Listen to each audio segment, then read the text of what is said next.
Write like a man. Use a typewriter.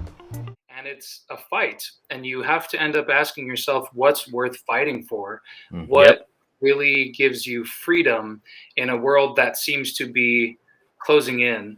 And this is very key, because 2019 was a very key year for a lot of stuff that we are seeing to even today.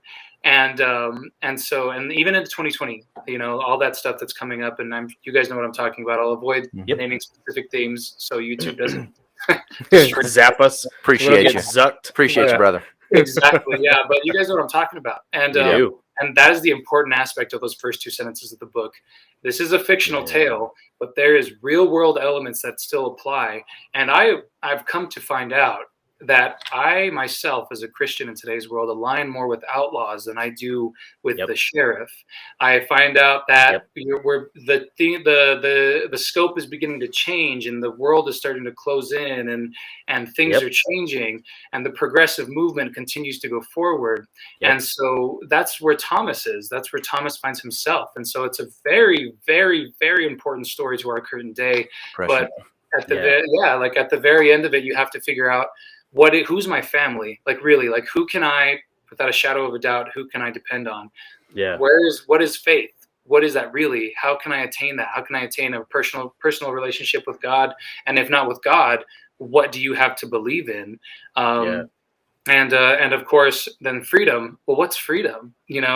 And we look at the state of the world today, and a lot of those freedoms are starting to disappear a little bit day by day. They are. And you look at that, and you look at the outlaws who thought the same way, and you're like, wow, it's a very interesting parallel that even myself was a bit of a thing for me to discover, because a lot of it was just me, like, kind of letting God do his thing. And I was like, okay, here we go, writing under the inspiration. But so that's how I would compare it to modern day Christians, to be a Christian in general, but I mean, Christian masculinity.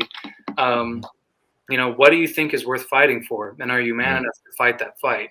Because at the end of the day, it's for us, it's more spiritual and mental, but still huge fights. I mean, it's a mess. Like, if you really if you were to take the average spiritual fight that a person goes through in an average day and show it like Price of Salvation style, like Old Testament, it would be like, David versus Goliath, like chopping off his head, and look at all the Christians fighting like all the legions of the world, and it's like, David versus the armies of the who are coming to invade his country. And it's very much the same. So interesting. I love that concept. I love the concept of someone using Old Testament skills and tools to fight New Testament causes. With the metaphor, the visual metaphor of everything. It's awesome. Yeah, Powerful it's cool. stuff, John. Can't wait to read it, man. Very good. Yeah, go ahead. Yeah, I got a couple more questions. So, and one of them, you're answering my questions before I can even ask them. That's so great. Fighting for family, fighting for faith, fighting for freedom. What does that look like for the American masculine Christian today, like modern?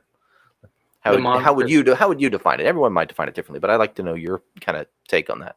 Sure. So, like, well, I mean, it kind of comes down to what you're willing to stand for, and of course, like, there's many scriptures that will actually give you, like, what is it to be, to be a modern male example? Like, how should you treat other individuals? How should you treat, your wife, or like things like that? And really, for us, that's kind of what it comes down to. I mean, life in and of itself is very simple. If you really break it down to its core elements, it's like birth, growth, and then like marriage, work, and then death. That sounds about right. That's the right order of things. Usually that's how it goes. And so, like, the very, very, very simple. I'm kind of being funny here. Very simple breakdown, but in between all that, you start to figure out, as a man, what is it what example are you setting? What are you doing for your kids? How do you treat your wife? What do you do to spread the gospel through the world? And those things, it's very, very similar, and anybody can do that. But I mean, obviously, if you read the Bible, there is certain differences between what men do and what women do as well. And men are very much commissioned to go into out into preach to the masses, and the fivefold ministry and things like that. That's very much the job of what we're supposed to do. And at the end of the day, you can look to Paul a lot, and he was like, this is the main important thing here. And heavy paraphrasing here, but Paul was like, the important thing is that you do what you are commissioned to do, regardless of the circumstances. Like even there's some scriptures that would really throw me for a loop, because like Paul would be like, if you don't need a wife, then don't have one, because they're just a distraction. You're like, whoa. Hey, now, easy, Paul. Like he's like, they're just a distraction. You're like, whoa, hang on a minute, what just happened? Let me breathe that in. Yeah, but what a distraction. Yeah, and like, exactly. to figure out, where he was. Distract me. It's okay. Yeah. Like, I think that's what Paul was getting at. Yeah. Yeah. I found that was really interesting too when he said that, because I was like, that's very interesting that he says that if you don't need one, which very much implies that if you have one, it's because you needed a wife. And I was like, wow, the importance of a wife then, because like as a man, you can't do what you need to do for God without having someone there to back you up.